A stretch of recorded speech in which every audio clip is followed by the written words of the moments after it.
সম্মানিত সুপ্রিয় দর্শক শ্রোতা দেশ ও প্রবাস থেকে যারা এই মুহূর্তে ভিডিও দেখছেন সবাইকে ধন্যবাদ জানিয়ে শুরু করছি আজকের প্রতিবেদন ভিডিও। এরপরে কেন প্রতিবেদন আসলো বিস্তারিত আলাপ থাকতেছে, আপনারা ভিডিওটা কন্টিনিউ করলে বুঝতে পারবেন। কথা না বাড়িয়ে পরিচয় করাইতেছি। আসসালামু আলাইকুম। ওয়ালাইকুম আসসালাম। আসসালামু আলাইকুম। ওয়ালাইকুম আসসালাম। ভালো আছেন ভাই? জি, আছি ভালো। আপু, প্রতিবেদনে আসার কারণ কি ছিল? আইসি ভাইয়া যদি একজন মানুষ পাশে দাঁড়িয়ে দায়িত্ব নিতে পারে, ভালো একজন মানুষ পায়, এর কারণে আসছে আর কি। ভালো একটা মানুষ যদি পাশে দাঁড়ায় দায়িত্ব নিতে পারে, এর জন্য প্রতিবেদনে আসছেন। জি। বয়স কত আপনার? বয়স 18। আপনার আগে বিয়ে হয়েছে? জি, না হয় নাই। কি দায়িত্ব নিতে হবে ভাই? দায়িত্ব বলতে নিতে পারে, কে কারো দায়িত্ব না, বিয়ে শাদী করে আর কি পাশে দাঁড়াতে পারে এরকম ভালো মানুষ যদি পাই, এর কারণে আর কি বিয়ের জন্য আসছেন।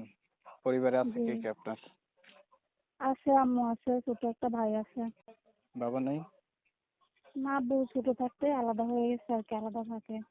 কি করেন আপনি? আমি টেইলারি কাজ করি, সেলাই মেশিনের কাজ করি। বিয়ে শাদী হয়নি না? জি, না হয় নাই। প্রতিবেদন আগে আর কখনো করছিলেন? জি না, এর আগে আর করে নাই।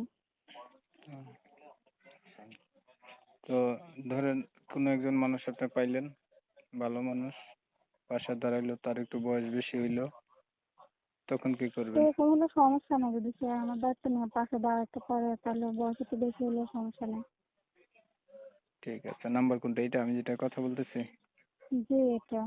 প্রিয় দর্শক শ্রোতা, আপনারা এই আপুর কথা শুনছেন, শুনে যাদের কাছে ভালো লাগছে চাইলে ওনার সাথে যোগাযোগ করবেন। উনি একটা ভালো মনের মতো মানুষ চাইতেছে, ওনার যে দায়িত্ব নেবে বা বিয়ে করবে এমন। আমি ওনার কথাগুলো তুলে ধরছি আপনাদের মাঝে। ভালো লাগলে ভিডিওটা একটু শেয়ার দিয়ে রাখেন, ইমো মেসেঞ্জারে ছড়াই দিয়ে। অনেক সময় নিয়ে ভিডিও দেখছেন, এর জন্য ধন্যবাদ সবাইকে। সবাই ভালো থাকবেন, সুস্থ থাকবেন। আল্লাহ হাফেজ।